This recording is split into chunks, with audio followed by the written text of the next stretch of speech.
Once again आप सभी का बहुत स्वागत है हमारे कंसेप्ट मैपिंग के चैप्टर नंबर 4 में, जहां पे हम पढ़ने वाले हैं ऑर्गेनाइजिंग।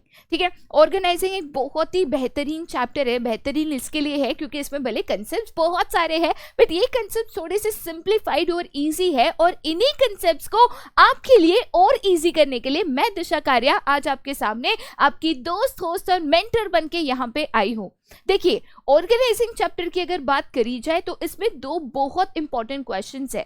एक आपका यहाँ पे क्वेश्चन ज्यादातर आ जाता है on the types of organizational structure, तो फंक्शनल एंड डिविजनल स्ट्रक्चर पढ़े बिना एग्जाम में जाना नहीं। और उसके अलावा जो सेकेंड क्वेश्चन बन सकता है वो या तो डिसेंट्रलाइजेशन वाले कंसेप्ट पे बनता है या तो डेलीगेशन के ऊपर बनता है, जहां पे अथॉरिटी, रिस्पॉन्सिबिलिटी, अकाउंटेबिलिटी ऐसे कंसेप्ट्स को यहाँ पे पूछे जाते हैं। अब इसका मतलब ये नहीं है कि बाकी क्वेश्चंस आएंगे ही नहीं, उनको स्किप कर दो भाई साहब, ऐसा ना करना, वरना बोलोगे दिशा मैम ने बोला ना तो हम नहीं पढ़ेंगे। ऐसा नहीं होता। इंपॉर्टेंट क्वेश्चंस इसीलिए दिए जाते हैं क्योंकि समय कम है, तैयारी जोरदार करनी है, तो इनको पहले करिएगा। ठीक है, चलिए आज की कंसेप्ट मैपिंग की शुरुआत करते हैं with understanding what exactly do you mean by organizing. अब जब मैं कहती हूं ऑर्गेनाइजिंग तो इसको आपको दो तरीके से समझना होता है। अब ऑर्गेनाइजिंग की बात करें तो सबसे पहली चीज ऑर्गेनाइजिंग में ये इंपॉर्टेंट है कि ऑर्गेनाइजिंग ये कहता है कि काम करने के लिए, देखिए पहले हमने प्लानिंग की, प्लानिंग के बाद हम ऑर्गेनाइजिंग करेंगे, तो प्लान के मुताबिक काम करने के लिए, काम की शुरुआत करने के लिए आपको कुछ main machinery, raw material, equipments इनकी जरूरत पड़ेगी। अब काम करने के लिए लोग, मटेरियल, मशीनरी ये तो चाहिए ना, तो हर वो चीज जो आपके प्लान के मुताबिक काम करने के लिए या प्लान्स को इम्प्लीमेंट करने के लिए रिक्वायर्ड है, जरूरी है, वो सारी चीजों को यहाँ पे अरेंज करना, ना ही अरेंज करना बट याद रखना बेटा, रिसोर्सेज जो होते हैं, चाहे वो लोग हो, चाहे वो मटेरियल हो, चाहे वो फाइनेंस हो, कोई भी रिसोर्स जो एक कंपनी में, ऑर्गेनाइजेशन में यूज होता है, रिसोर्स खरीदने के लिए तो आपका पैसा जाता है, राइट तो बेसिकली आप उस पर खर्च करते हो। आपने अगर रिसोर्सेज को वेस्ट कर दिया तो कंपनी का नुकसान हो जाता है। तो ऑर्गेनाइजिंग ये कहता है कि भाई साहब रिसोर्सेज तो अरेंज करने जरूरी है, चीजें नहीं होगी तो काम तो नहीं होगा, बट उसके साथ साथ ये भी इंश्योर करना जरूरी है कि इन रिसोर्सेज को हम बिल्कुल वेस्ट ना करें, इनका ऑप्टिमम यूटिलाइजेशन हो, जीरो वेस्टेज या मिनिमम वेस्टेज हो, सो दैट हम कम खर्चे में ज्यादा काम यहाँ पे कर सके। राइट ये तो पहली चीज है ऑर्गेनाइजिंग को लेकर। लेकिन ऑर्गेनाइजिंग और एक चीज करता है, वो क्या है, तो ऑर्गेनाइजिंग फंक्शन करते वक्त मैनेजर्स एक ऑर्गेनाइजेशनल स्ट्रक्चर बनाते हैं। अब बच्चे पूछते हैं मैम ऑर्गेनाइजेशनल स्ट्रक्चर मतलब क्या, तो जनरली हम जैसे पढ़ते हैं कि सबसे पहले आता है कंपनी का टॉप लेवल। ठीक है, इस टॉप लेवल में कंपनी के सीईओ है, सीएफओ है, मैनेजिंग डायरेक्टर है, एक्सेट्रा, ऐसे सारे लोग आते हैं। उसके बाद हर एक कंपनी में डिफरेंट डिफरेंट डिपार्टमेंट्स होते हैं, जैसे एक आपका यहाँ पे हो गया मार्केटिंग डिपार्टमेंट। ठीक है, तो ये जो डिपार्टमेंट है, ये डिपार्टमेंट में सबसे पहले एक हेड होगा जिसको हम कहते हैं मैनेजर। फिर मैनेजर के अंडर कौन आएगा, तो मैनेजर के अंडर यहाँ पे लेटर से आएगा टीम लीडर, फिर उसके अंडर आएगी उसकी टीम। तो ये जो हम एक स्ट्रक्चर तैयार करते हैं ना कि सबसे ज्यादा अथॉरिटी किसके पास है, कौन सुपीरियर है, कौन सबऑर्डिनेट है, कौन डिपार्टमेंटल हेड है, कौन किसको रिपोर्ट करेगा, इसी को कहते हैं ऑर्गेनाइजेशनल स्ट्रक्चर। देखिए एक कंपनी में, एक ऑर्गेनाइजेशन में बहुत सारे लोग काम करते हैं, तो कौन किसको रिपोर्ट करेगा, कौन कौन से डिपार्टमेंट है, कौन किसका सुपीरियर है, कौन किसका सबऑर्डिनेट है, ये डिसाइड तो करना पड़ेगा। तो जब ये डिसीजन लिया जाता है तो कुछ एक ऐसा स्ट्रक्चर तैयार होता है जिसको हम ऑर्गेनाइजेशन स्ट्रक्चर कहते हैं। तो यहाँ पे ऑर्गेनाइजिंग की बात करें तो ऑर्गेनाइजिंग दो चीजों पे फोकस करता है। कौन सी दो चीजें बेटा, तो एक सबसे पहले प्लानिंग के मुताबिक काम करने के लिए जो भी रिसोर्सेज रिक्वायर्ड है आप उसको अरेंज करो, और ये भी इंश्योर करो कि भाई उसका एफिशिएंट यूज हो, बिल्कुल भी वेस्टेज ना हो। उसके अलावा सेकेंड चीज, ऑर्गेनाइजेशन में काम करने के लिए कौन किसका काम करेगा, कौन किसका सुपीरियर, ये डिसीजन जरूरी है, वरना कंफ्यूज आ जाओगे। तो ऐसे केस में एक ऑर्गेनाइजेशन स्ट्रक्चर भी यहाँ पे मैनेजर्स तैयार करते हैं।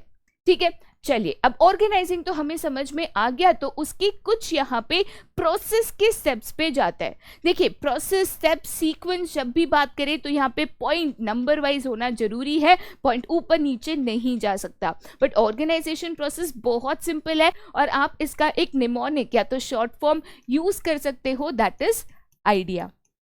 ठीक है, ये इसका क्या है बेटा, तो ये एक तरीके से इसका शॉर्ट फॉर्म है। अगर आप चाहते हो और भी ऐसे क्वेश्चंस के शॉर्ट फॉर्म या निमोनिक बना के हम आपको दे, तो नीचे कमेंट सेक्शन में बिल्कुल बताइएगा कि हाँ आपको ऐसे शॉर्ट फॉर्म चाहिए या फिर नहीं। ठीक है, बहुत सिंपल फॉर्म है, शॉर्ट फॉर्म है यहाँ पे आइडिया। ठीक है, तो जब मैं यहाँ पे बेटा आइडिया की बात करती हूँ तो यहाँ पे देखिए सबसे पहले हमेशा आता है आपका identification and division of work. ठीक है, देखिए identification and division of work की अगर मैं बात करूँ, ठीक है, तो ऐसे केस में पहले हमें ये देखना होता है कि हमारे पास काम कितना है। काम कितना है का मतलब क्या, तो देखिए सबसे पहली चीज ये जानना जरूरी है कि जब भी काम की बात करो ना, तो मेरे पास जितने लोग हैं उस मुताबिक मुझे काम देखना है कि भाई मेरे पास इतना काम है, तो उस तरीके से मैं अलग अलग लोगों को यहाँ पे काम दूंगी।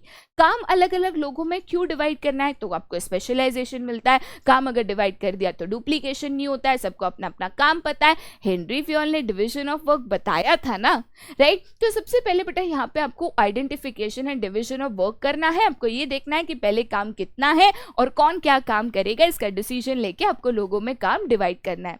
ये आपने कर लिया।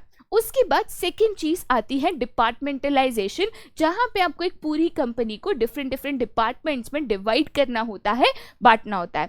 डिपार्टमेंटलाइजेशन की अगर बात आती है तो कंपनी के पास दो ऑप्शंस होते हैं। एक वो यहाँ पे बना सकते हैं फंक्शनल डिपार्टमेंट, ठीक है, या तो आप कहते हो फंक्शनल स्ट्रक्चर तैयार कर सकते हैं।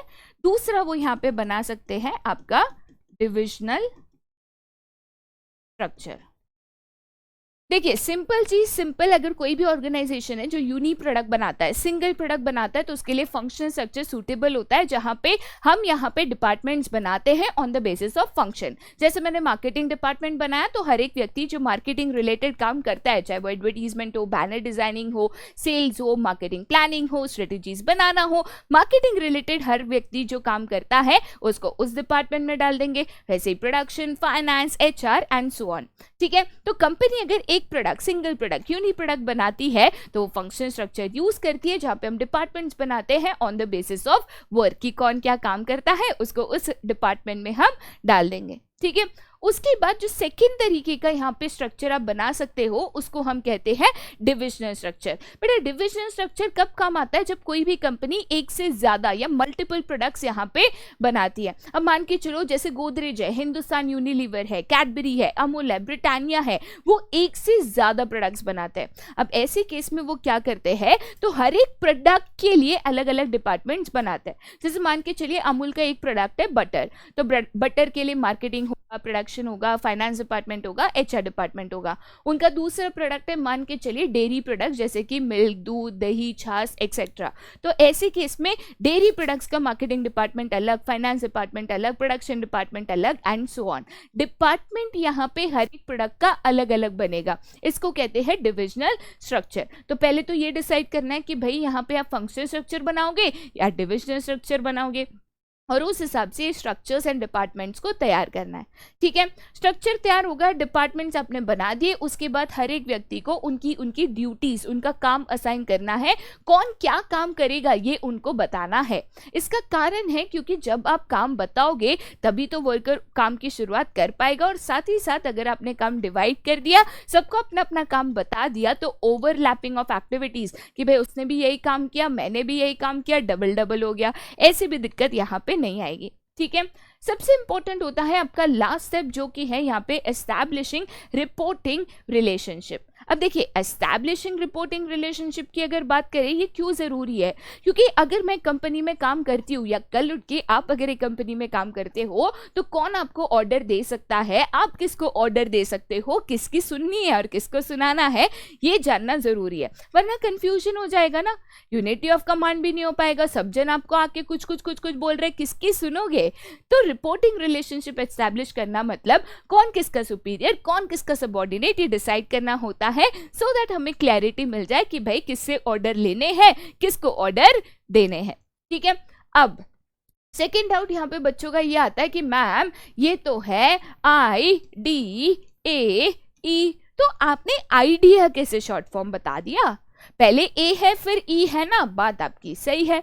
लेकिन देखिए यहाँ पे शॉर्ट फॉर्म हमेशा कुछ ऐसा बनाना होता है जो आपको याद रहे, वरना पता चला याद रखने के लिए अलग शॉर्ट फॉर्म बनाना पड़ा। ठीक है, तो देखिए आप इसको बोलोगे आइडिया, और आपको जब जब भी आप ये शॉर्ट फॉर्म लिखोगे तो आप ऐसे एक स्माइल बना देना। ठीक है, ऐसे ऐसे लगता है ना, ऐसे दो आंखें और एक हंसी। ठीक है, तो ये हंसी क्यों, क्योंकि आपको इसको इंटरचेंज करना है, ए पहले आई बाद में। ठीक है, तो आप पढ़ते वक्त भी कैसे पढ़ोगे, आइडिया ए पहले आई बाद में। ठीक है, या ए पहले ई बाद में, उस तरीके से आप इसको पढ़ोगे। ठीक है, तरीका कोई भी हो बट याद रखना जरूरी है, इसको ध्यान में रखना। ठीक है, तो आप आइडिया लिख सकते हो, एक स्माइली ऐसे बना सकते हो सो दैट आपको याद रहे, ए एंड ई इंटरचेंज होगा। ठीक है, चलिए आगे जाते हैं भाई साहब टू द नेक्स्ट क्वेश्चन। अब नेक्स्ट क्वेश्चन बेटा यहाँ पे क्या है, तो इंपॉर्टेंस ऑफ ऑर्गेनाइजिंग, क्यों organizing as a function management को परफॉर्म करना निभाना जरूरी है। देखिए ऑर्गेनाइजिंग फंक्शन अगर आप परफॉर्म करते हो तो आपको क्या एडवांटेजेस मिलेंगे। सबसे पहली चीज, आपको ऑर्गेनाइजेशन में स्पेशलाइजेशन मिलता है। हमने ऑर्गेनाइजिंग प्रोसेस पढ़ा तो पहली चीज उसमें हमने पढ़ी कि identification and division of work. आप सभी को पता है, हेनरी फ्योल ने बार बार लगातार बताया था कि डिवीजन ऑफ वर्क का वन ऑफ द एडवांटेजेस है कि जब आप काम को डिवाइड करते हो, सबको अलग अलग काम देते हो, तो काम देते वक्त आप ये देखते हो कि कौन व्यक्ति क्या काम कर सकता है, क्या बेटर कर सकता है, क्या उसमें स्किल्स है, क्या वो अच्छे से परफॉर्म कर सकता है। तो ऐसे केस में जब काम उनकी स्किल्स, उनकी कैपेबिलिटी, उनके टैलेंट के मुताबिक आप देते हो तो जाहिर सी बात है वो काम वो सबसे बेटर कर पाएंगे, और बार बार लगातार अगर सेम काम करेंगे तो और अच्छे से वो उसमें कर पाएंगे और माहिर हो जाएंगे, जिसका फायदा किसको होगा, आपकी कंपनी को। ठीक है, नेक्स्ट इंपॉर्टेंट यहाँ पे पॉइंट क्या है, तो क्लैरिटी इन वर्किंग रिलेशनशिप। एक क्लैरिटी इन वर्किंग रिलेशनशिप क्यों, मैंने बना दिया एस्टैब्लिशिंग सुपीरियर सबऑर्डिनेट रिलेशनशिप। कौन सुपीरियर कौन सबऑर्डिनेट ये सबको पता है, किससे ऑर्डर्स लेने हैं, किसको देने हैं ये भी पता है, तो यहाँ पे वो कंफ्यूजन होना, केओस होना, किसकी सुनो किसकी ना सुनो, वो नहीं होगा। ठीक है, नेक्स्ट इंपॉर्टेंट पॉइंट क्या है, तो ऑप्टिमम यूज ऑफ रिसोर्सेज। जैसे मैंने आपको ऑलरेडी बताया था कि ऑर्गेनाइजिंग का जितना काम होता है, सारी रिसोर्सेज को इकट्ठा करना जो काम करने के लिए जरूरी है, उतनी ही उनकी जिम्मेदारी होती है कि इन रिसोर्सेज को ऑप्टिमम यूज करना, मतलब मिनिमम वेस्टेज करना। जब हम काम यहाँ पे बांट देते हैं, सबको अपना अपना काम देते हैं, असाइनमेंट ऑफ ड्यूटीज करते हैं, तो यहाँ पे chances of overlapping of activities कि भाई दो जन ने सेम काम कर दिया, पता ही नहीं था तो ये काम रह गया, ये नहीं होता। सबको अपना अपना काम पता है, अपना अपना काम अच्छे से करते हैं तो ओवरलैपिंग नहीं होता, तो वेस्टेज भी नहीं होता और रिसोर्सेज सही से यूज हो पाते हैं। ठीक है, नेक्स्ट इंपॉर्टेंस यहाँ पे क्या है, तो अडॉप्शन टू चेंज। अब देखिए change is a part of life. Business environment की अगर बात करें, बिजनेस एनवायरनमेंट जिसमें एक कंपनी यहाँ पे परफॉर्म करती है या एक बिजनेस को वो सराउंड करता है, ये बिजनेस एनवायरनमेंट हमेशा होता है डायनामिक। बेटा जब मैं कहती हूँ डायनामिक, तो डायनामिक का मतलब क्या है, डायनामिक का मतलब है कॉन्स्टेंटली चेंजिंग, ये बार बार लगातार बदलते रहता है। तो ऐसे केस में बेटा बहुत जरूरी होता है कि हम एक ऐसा ऑर्गेनाइजेशन स्ट्रक्चर तैयार करें जो इस बिजनेस एनवायरनमेंट के हिसाब से अपने आप को आसानी से बदल सके। हम जब ऑर्गेनाइजेशन को डिफरेंट डिपार्टमेंट्स में डिवाइड कर देते हैं, इसका वन ऑफ द एडवांटेजेस यही होता है। देखिए मान के चलिए कि यहाँ पे कोई चेंज आया मार्केटिंग में, ठीक है, तो मुझे यहाँ पे ऑर्गेनाइजेशन में सिर्फ मार्केटिंग डिपार्टमेंट को चेंज करना है, प्रोडक्शन, फाइनेंस, बाकी डिपार्टमेंट तो अपने हिसाब से काम कर रहे हैं ना।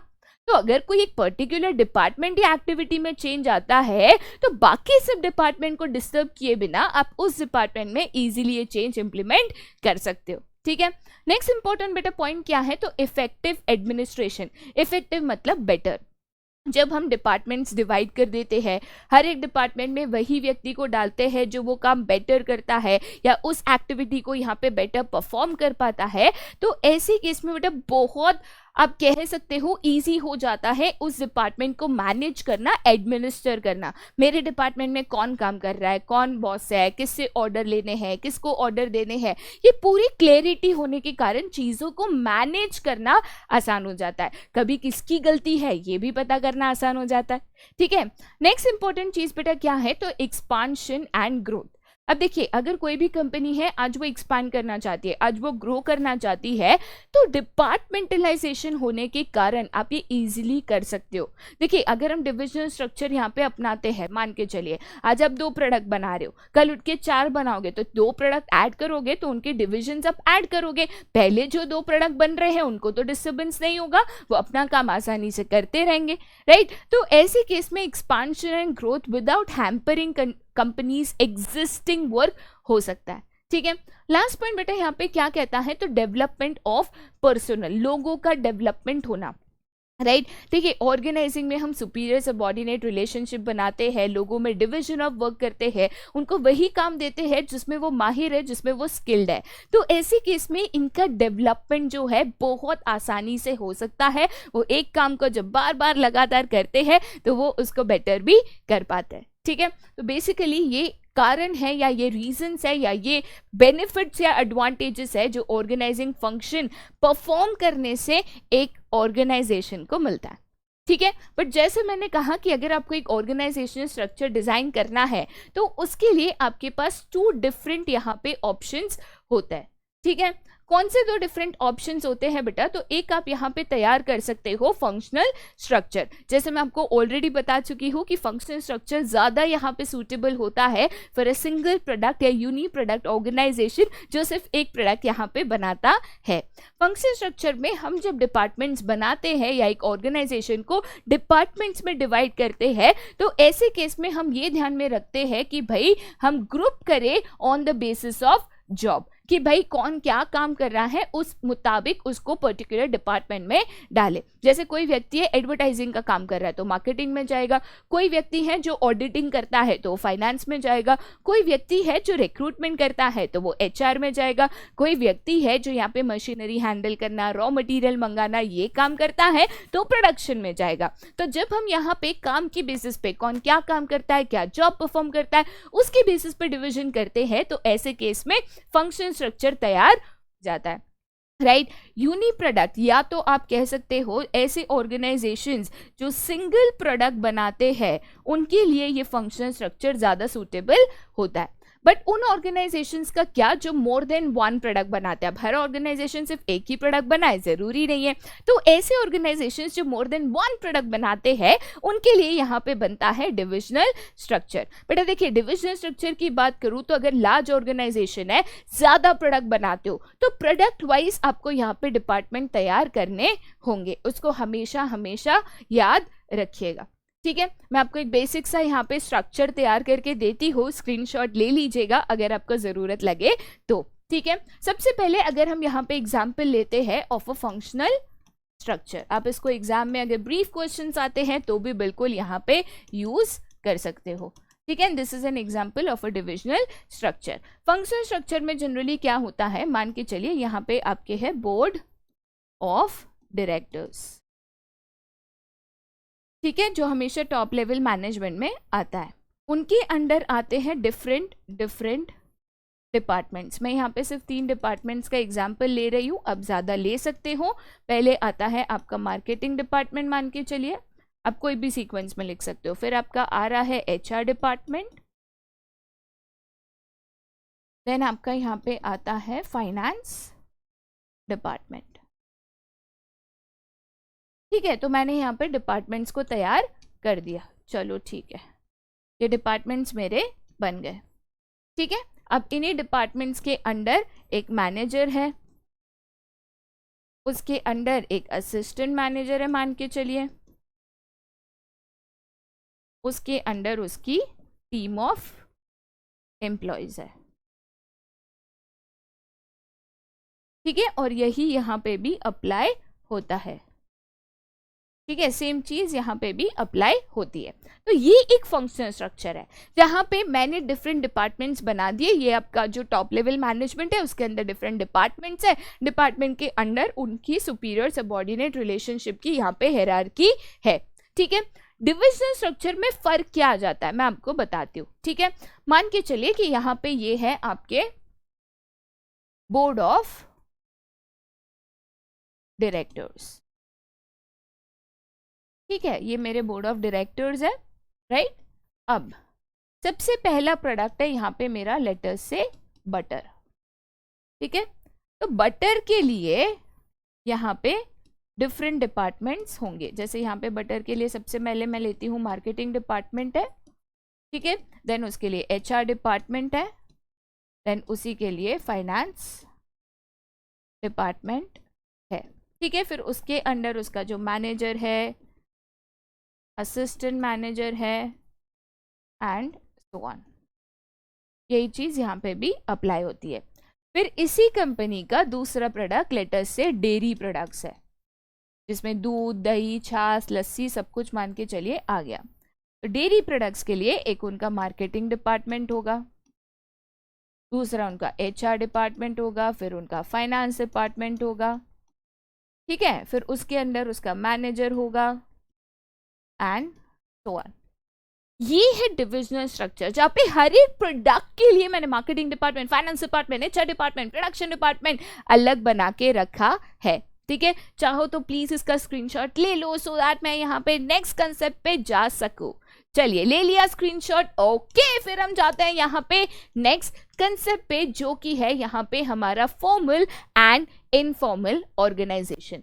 देखिए कोई भी ऑर्गेनाइजेशन में फॉर्मल ऑर्गेनाइजेशन तो इंटेंशनली क्रिएट किया जाता है, सुपीरियर सबऑर्डिनेट रिलेशनशिप बनाना, रिपोर्टिंग रिलेशनशिप बनाना, कौन किसको रिपोर्ट करेगा, कौन किसको काम देगा, कौन किसका बॉस है, कौन किसका सबऑर्डिनेट है, फॉर्मल कम्युनिकेशन फ्लो होना ये तो जरूरी है, क्योंकि कम्युनिकेशन के बिना कोई भी ऑर्गेनाइजेशन या फर्म को यहाँ पे रन नहीं किया जा सकता। तो फॉर्मल ऑर्गेनाइजेशन क्या है? सबसे पहले हर एक व्यक्ति का इसमें जॉब, ईच इंडिविजुअल का जॉब यहाँ पे क्लियरली मेंशन्ड होता है। कौन मैनेजर है, कौन असिस्टेंट मैनेजर है, किसके पास कितनी अथॉरिटी है, किसके ऊपर कितनी जिम्मेदारी है, ये क्लियरली मेंशन्ड होता है। अब देखिए सभी को मालूम है कि अगर एक व्यक्ति है मैनेजर, एक व्यक्ति है असिस्टेंट मैनेजर, तो मैनेजर हो गया सुपीरियर, असिस्टेंट मैनेजर हो गया सबऑर्डिनेट। तो ये क्लियरली इसमें यहाँ पे मेंशन्ड होता है, ठीक है। साथ ही साथ अगर फॉर्मल ऑर्गेनाइजेशन की बात करूं तो ये स्ट्रक्चर इंटेंशनली क्रिएट किया जाता है।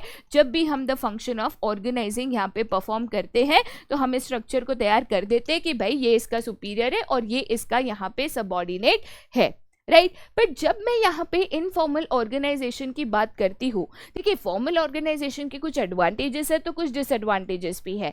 उसके डिसएडवांटेजेस में वन ऑफ द डिसएडवांटेजेस ये है कि फॉर्मल ऑर्गेनाइजेशन में सिर्फ काम के रिलेटेड कम्युनिकेशन होता है, ठीक है। काम को लेकर कम्युनिकेशन होगा, जनरली रिटर्न कम्युनिकेशन होता है और काम के ऊपर हम फोकस करते हैं, इधर उधर की बातें नहीं करते। लेकिन ह्यूमंस एक सोशल एनिमल है, हमें सोशलाइज करना, बातें करना अच्छा लगता है, इसीलिए फॉर्मल ऑर्गेनाइजेशन के अंदर हम खुद अपने ग्रुप्स बना लेते हैं, दोस्त यार बना लेते हैं और यहाँ पे एक इनफॉर्मल ऑर्गेनाइजेशन स्ट्रक्चर तैयार हो जाता है। तो इनफॉर्मल ऑर्गेनाइजेशन स्ट्रक्चर याद रखना कभी भी ऑटोमेटिकली क्रिएट होता है। कोई कंपनी दोस्तों के ग्रुप बना के नहीं देता, वो ऑटोमेटिकली बन जाते हैं। और क्यों बनते हैं? तो अपनी साइकोलॉजिकल सेटिस्फैक्शन के लिए, कि हम यहाँ पे दोस्ती यारी बातचीत घूमना फिरना करके खुद को सेटिस्फाई रख सके, खुश रह सके, अपनी सोशल नीड्स को पूरा कर सके, ठीक है। इनफॉर्मल ऑर्गेनाइजेशन की बात करो तो याद रखना अगर फॉर्मल ऑर्गेनाइजेशन है तभी इनफॉर्मल ऑर्गेनाइजेशन क्रिएट हो सकता है। ऑफिस है जहाँ पे आप जाओगे तभी तो दोस्त बनेंगे, ऑफिस ही नहीं है तो इनफॉर्मल ऑर्गेनाइजेशन क्रिएट नहीं होगा। इनफॉर्मल ऑर्गेनाइजेशन के भी काफ़ी डिसएडवांटेजेस है, जैसे रूमर्स का स्प्रेड होना, कोई चेन ऑफ कम्युनिकेशन फॉलो नहीं होना, अकाउंटेबिलिटी फिक्स नहीं कर पाएंगे। बट देखिए उसको कंट्रोल करना स्ट्रेटेजिकली जरूरी है। आप नहीं कह सकते कि दोस्त यार बना ही नहीं सकते, बट कंट्रोलिंग हाँ ज़रूरी है, ठीक है।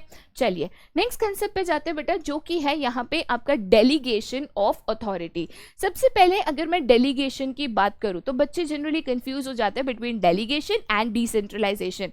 बताऊंगी एक छोटा सा बारीक सा उसमें डिफरेंस। पहले कंसेप्ट को समझ लेते हैं। डेलीगेशन की बेटा बात करें तो डेलीगेशन का मतलब होता है कि as a superior, as a boss आपके पास जो अथॉरिटी है, अथॉरिटी मतलब क्या? तो पावर टू टेक डिसीजन। तो आपके पास पावर है, आप डिसीजन ले सकते हो, बट अगर आपने कोई व्यक्ति को काम दिया है तो थोड़ा सा पावर टू टेक डिसीजन भी देना पड़ेगा, क्योंकि हेनरी फ्योल ने अगेन क्या कहा था? There should be balance between authority and responsibility. तो यहाँ पे अगर आपने रिस्पॉन्सिबिलिटी दी तो थोड़ी थोड़ी अथॉरिटी नीचे भी पास करनी पड़ेगी, सो दैट लोग अपना डिसीजंस लेके अपनी जिम्मेदारी को पूरा कर सके, राइट। यही जो अथॉरिटी आप यहाँ पे अपने सबऑर्डिनेट्स पे, डाउनवर्ड मतलब क्या, तो अपने सबऑर्डिनेट्स, क्योंकि जनरली ये चेन कैसे बनता है, तो सबसे पहले होता है सुपीरियर, उसके अंडर जो व्यक्ति काम करता है उसको हम कहते हैं सबऑर्डिनेट। ठीक है, तो सुपीरियर के पास यहाँ पे अथॉरिटी होती है, पावर टू मेक डिसीजन होता है। जब वही अथॉरिटी यहाँ पे वो सिलेक्टिवली, पूरी तो अथॉरिटी नहीं देता बट थोड़ी सी अथॉरिटी जब वो अपने सबऑर्डिनेट को दे देता है तो इसको कहते हैं डेलीगेशन। क्या कहते हैं? डेलीगेशन। अथॉरिटी देना क्यों जरूरी है? क्योंकि बिना अथॉरिटी जिम्मेदारी या रिस्पॉन्सिबिलिटी को पूरा करना थोड़ा सा डिफिकल्ट है। ठीक है, और एक चीज इसमें याद रखना है कि भाई यहाँ पे अकाउंटेबिलिटी भी आपको क्रिएट करनी होगी, बट इसका मतलब ये नहीं है कि आप जिम्मेदार नहीं हो। समझने के लिए एक छोटा सा यहाँ पे एग्जांपल लेते हैं। मान के चले कि आप एक मार्केटिंग मैनेजर हो और आपको यहाँ पे कंपनी ने टारगेट दिया है कि एक महीने में कम से कम 500 यूनिट्स आपको बेचने हैं।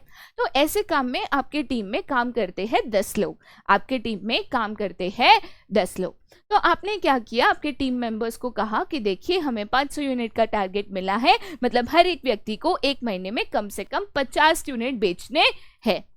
राइट, सारे लोग यहाँ पे मेहनत में जुड़ गए, यहाँ पे काम कर रहे हैं, आप कर रहे हो आराम कि चलो ठीक है, उनको काम दे दिया, चलो मेरा काम हो गया। ठीक है, बट ऐसे केस में मान के चलिए कि अगर आपके जो एम्प्लॉयज है कोई भी कारण से टारगेट पूरा नहीं कर पाए, तो क्या आप अपने सुपीरियर को कह सकते हो कि सर मैं क्या करूं, मैंने तो उनको बोल दिया था 50 यूनिट, अब इन्होंने कंप्लीट नहीं किया तो मेरी क्या गलती? नहीं, अगर काम आपको दिया गया है तो आप अकाउंटेबल हो, आप आंसरेबल हो। आपने चाहे किसी को भी काम डेलीगेट किया बट एट द एंड वो रिस्पॉन्सिबिलिटी आपकी थी, और इसीलिए अगर आपने रिस्पॉन्सिबिलिटी पूरी नहीं करी है आप यहाँ पे अकाउंटेबल हो।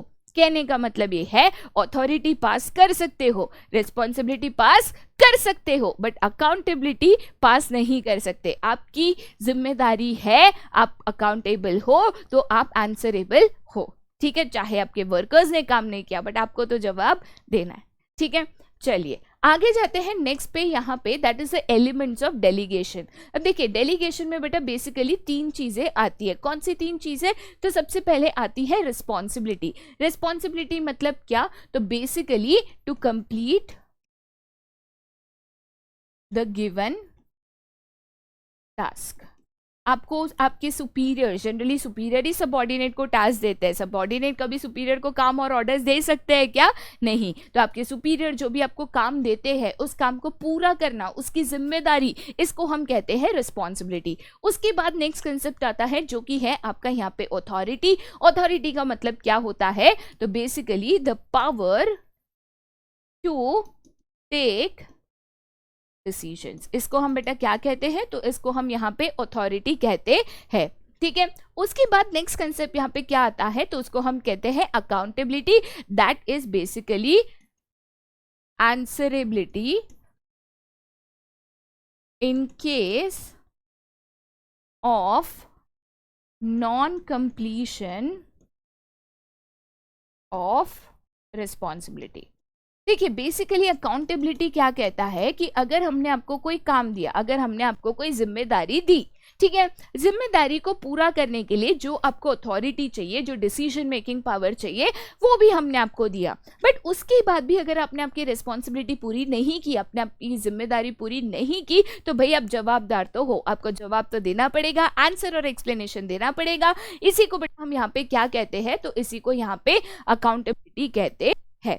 ठीक है, डेलीगेशन क्यों जरूरी है? क्यों आप खुद का काम खुद नहीं कर सकते? क्यों आप काम को पास ऑन करते हो? तो इसके पीछे बेटा कारण है। सबसे पहले अगर मैनेजर्स डेलीगेशन ऑफ वर्क करते हैं तो ऐसे केस में वो मैनेजमेंट सही तरीके से कर सकता है। देखिए मैनेजर्स का काम सारा काम खुद करना नहीं बट करवाना होता है, राइट तो ऐसे केस में मैंने अगर डेलीगेशन कर दिया, मैंने अगर आपको काम दे दिया, काम पूरा करने के लिए रिस्पॉन्सिबिलिटी के साथ अथॉरिटी भी दे दी, पावर टू मेक डिसीजन दे दिया, तो ऐसे केस में अगर आपने काम किया नहीं किया ये चेक करना, अकाउंटेबिलिटी फिक्स करना एज अ मैनेजर मेरे लिए आसान हो जाएगा।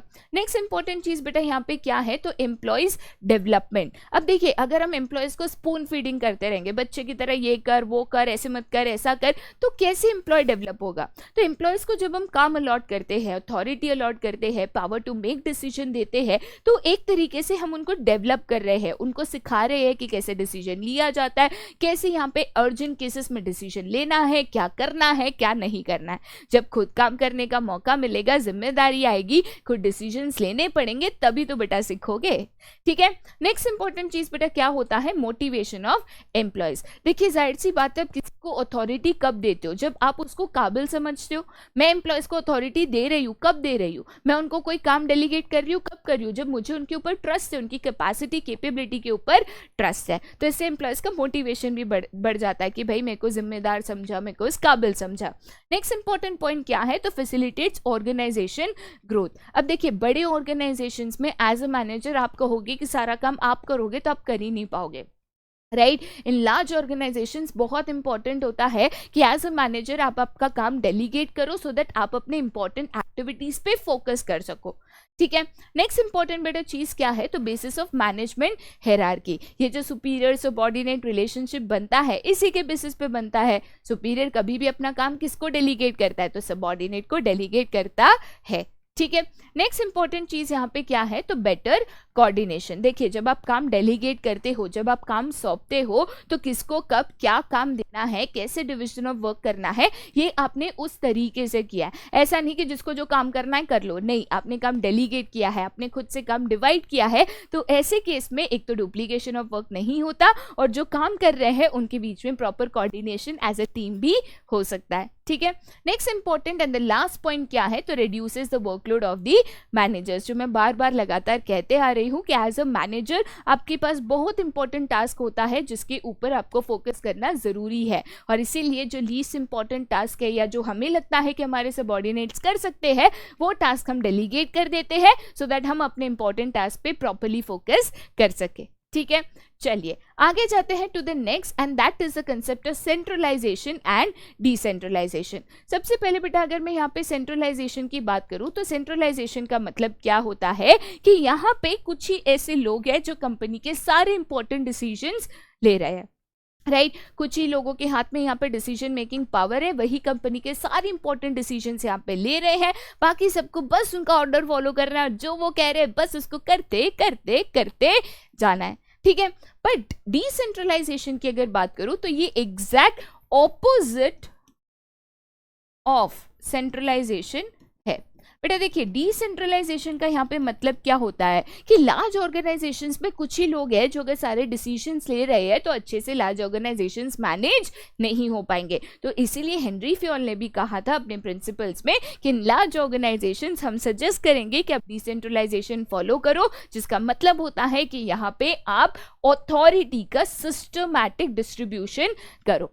मैं नहीं कहती हूँ कि मेरा पूरा पावर मैं पास ऑन कर दूँ, नहीं, बट रेस्पॉन्सिबिलिटी के मुताबिक थोड़ी थोड़ी थोड़ी थोड़ी अथॉरिटी नीचे के लेवल्स पे भी आप पास करते जाओ, सो दैट सबके पास अपनी जिम्मेदारी के मुताबिक अथॉरिटी हो, पावर टू टेक डिसीजंस हो, और यहाँ पे जल्दी काम हो सके, कोई डिसीजन मेकिंग हो सके, यहाँ पे एम्प्लॉयज का डेवलपमेंट हो सके, ये सारे एडवांटेजेस आपको मिले।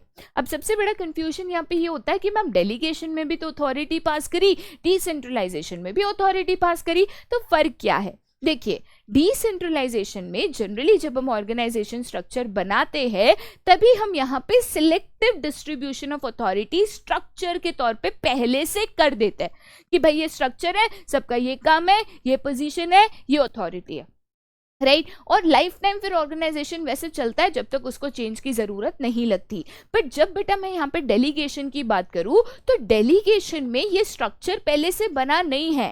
एज अ मैनेजर मुझे लगता है कि फिलहाल मेरे पास बहुत काम है, मुझे किसी को डेलीगेट करना है, कितना डेलीगेट करना है, कब करना है, ये मैं डिसीजन लेती हूँ from time to time, from requirement to requirement. यहाँ पे सिलेक्टिव डिस्पोजन ऑफ अथॉरिटी, पहले से स्ट्रक्चर बनाना, ये नहीं होता है। जब आपको लगता है तब आप करते हो, नहीं लगता है तो नहीं करते हो, जिसको लगता है उसको करते हो, नहीं लगता है तो नहीं करते हो। ठीक है, तो डेलीगेशन बेसिकली यहाँ पे सिस्टमैटिक डिस्ट्रीब्यूशन नहीं है, it is mainly as and when required by the manager. But decentralization generally organization structure के वक्त ही बन जाता है, तो यहाँ पे selective and systematic distribution of authority होता है। ठीक है, चलिए आगे जाते हैं। उम्मीद रखती हूँ कि ये डिफरेंस आपको काम आएगा to help understand the difference between delegation and decentralization. ठीक है, अब हम जाते हैं to very important question, that is importance of decentralization. देखिए, हेनरी फ्योल ने भी बिल्कुल सजेस्ट किया था कि जो लार्ज ऑर्गेनाइजेशंस है, जहाँ पे आपके एम्प्लॉयज कंपिटेंट है, केपेबल है, डिसीजन मेकिंग स्किल्स रखते हैं, ऐसे ऑर्गेनाइजेशंस में हम डिसेंट्रलाइजेशन लाए। बट क्यों? क्योंकि सबसे पहला रीजन बेटा यहाँ पे ये है कि डिसेंट्रलाइजेशन से आप इनिशिएटिव यहाँ पे डेवलप कर सकते हो, राइट मेरे पास पावर है, मेरे पास अथॉरिटी है, आई कैन मेक डिसीजंस। तो ऐसे केस में एम्प्लॉय विलिंगली इनिशिएटिव लेते हैं, वो खुद आगे आके काम करने की कोशिश करता है। बेटा इनिशिएटिव क्या होता है? तो विलिंगली खुद आके कुछ काम को करना। बट जब डिसेंट्रलाइज करोगे, जब उनके पास डिसीजन मेकिंग पावर होगा, तब तो आगे आके काम करेंगे। हर चीज आपको पूछ के करना है तो कहाँ से तो आगे आके काम करेंगे, राइट। नेक्स्ट इंपॉर्टेंस बेटा यहाँ पे क्या कहता है? तो डिसेंट्रलाइजेशन से हम managerial talent for the future develop कर सकते हैं। अब जैसे हमने आपको कुछ अथॉरिटी दे दी कि आप ये चीजों पे खुद अपने डिसीजंस ले सकते हो, तो आप क्या डिसीजन ले रहे हो, कैसे डिसीजन ले रहे हो, in case of critical decisions आप कितने अच्छे डिसीजंस ले पा रहे हो, इन्हीं चीजों से तो डिसाइड होता है कि कल उठ के कौन मैनेजर बनने के काबिल है। देखिए, one of the important role of every manager होता है डिसीजन मेकिंग स्किल्स, और इसीलिए ये डिसीजन मेकिंग स्किल सीखना बहुत जरूरी है। स्किल तभी सीख सकते हो जब उसकी प्रैक्टिस हो, और प्रैक्टिस करने के लिए अथॉरिटी और पावर टू मेक डिसीजन चाहिए, ठीक है। उसके अलावा because of decentralization decision making quick and fast हो सकता है। देखिए, अगर कुछ ही लोग हैं जो सारे डिसीजन ले रहे हैं, तो ऐसे केस में आप उनको पास जाओ, उनको पूछो, वो सोचेंगे, समझेंगे, बताएंगे, और एक दिन में इतने सारे लोग पूछेंगे तो कितने लोगों को बता पाएंगे? तो ऐसे केस में डिले हो जाता है। डिसेंट्रलाइजेशन में आप अपने डिसीजंस खुद ले पाते हो, आपके पास भी अथॉरिटी होती है, तो डिसीजन थोड़ा फास्टर हो सकता है कि भाई मेरे काम में मैं खुद डिसीजन ले सकती हूँ, किसी को पूछना परखना जरूरी नहीं है, ठीक है। नेक्स्ट इंपॉर्टेंट चीज बेटा क्या है? तो टॉप लेवल मैनेजमेंट को थोड़ी सी रिलीफ मिल जाती है। अब देखिए, अगर मैं आपको कहती हूँ कि आपके स्कूल में सिर्फ प्रिंसिपल मैम जो है या प्रिंसिपल सर जो है वो डिसीजन मेकर है, ठीक है, तो ऐसे केस में आपको वॉशरूम जाना है तो भी प्रिंसिपल सर के पास जाना है, आपको लीव चाहिए तो भी प्रिंसिपल सर के पास जाना है, कंप्लेन करना है तो भी उनके पास जाना है, कुछ बच्चे ने कुछ किया तो भी उनके पास जाना है। भाई प्रिंसिपल सर और मैम कभी फ्री होंगे? है तो स्कूल का मैनेजमेंट देखेंगे, इवेंट्स देखेंगे, वो सब देखेंगे कि बच्चा जाएगा, sir may I go to toilet, अरे ठीक है। तो यहाँ पे बेटा टॉप लेवल मैनेजमेंट अगर छोटे मोटे भी डिसीजंस लेने लगा तो कंपनी के इंपॉर्टेंट चीजों पे फोकस नहीं कर पाएगा, तो उनको थोड़ी सी रिलीफ चाहिए कि वो इंपॉर्टेंट चीजों पे कंसंट्रेट कर सके, इसलिए छोटे मोटे डिसीजंस लेने का पावर वो आपको दे देते हैं, ठीक है। नेक्स्ट इंपॉर्टेंट चीज बेटा क्या है? तो फैसिलिटेट्स ग्रोथ। देखिए, लार्ज ऑर्गेनाइजेशंस में सेंट्रलाइजेशन नहीं चल सकता क्योंकि उसको आप सेंट्रलाइजली मैनेज नहीं कर पाते। तो अगर आपको लार्ज ऑर्गेनाइजेशंस खड़े करने हैं, अगर आपको ग्रो करना है, एक्सपांड करना है, तो डिसेंट्रलाइजेशन अपनाना जरूरी है, ठीक है। लास्ट इंपॉर्टेंस बेटा यहाँ पे क्या कहता है? तो बेटर कंट्रोल। डिसेंट्रलाइजेशन से कौन क्या काम कर रहा है, किसकी किस में अकाउंटेबिलिटी है, ये इजीली फिक्स की जाती है, तो उस तरीके से आप बेटर कंट्रोल भी कर पाते हो। आपको इंपॉर्टेंट डिसीजंस लेने, छोटे डिसीजंस वो लोग खुद ले लेंगे, अकाउंटेबिलिटी भी आ जाती है क्योंकि आपने अथॉरिटी रिस्पॉन्सिबिलिटी दी तो अकाउंटेबिलिटी तो आ गया, तो अगर कुछ गलती हो गई तो जिम्मेदार भी है, आप उनको पकड़ भी सकते हो, राइट। तो ऐसे केस में बेटा आप ऑर्गेनाइजेशन को बेटर कंट्रोल भी कर सकते हो, ठीक है। मैं उम्मीद रखती हूँ कि जो सारे basic concepts of organizing chapter है वो आपको यहाँ पे बिल्कुल समझ में आए होंगे, ठीक है। हर एक स्ट्रक्चर, हर एक ऑर्गेनाइजेशन के ऑब्वियसली एडवांटेजेस डिसएडवांटेजेस होते हैं, और इसीलिए कंपनी टू कंपनी ये डिपेंड करता है, या ऑर्गेनाइजेशन टू ऑर्गेनाइजेशन ये डिपेंड करता है कि आपके लिए क्या इंपॉर्टेंट है, राइट। ऐसे केस में उसी तरीके से ऑर्गेनाइजेशंस अपनी स्ट्रक्चर की चॉइस यहाँ पे करते हैं, ठीक है। आज का लेक्चर जो है बेटा यहीं पे खत्म होता है, बट दोबारा ऐसे बहुत सारे लेक्चर्स के साथ हम जरूर मिलेंगे, बट आज के लिए यहीं पे bye and have a nice day.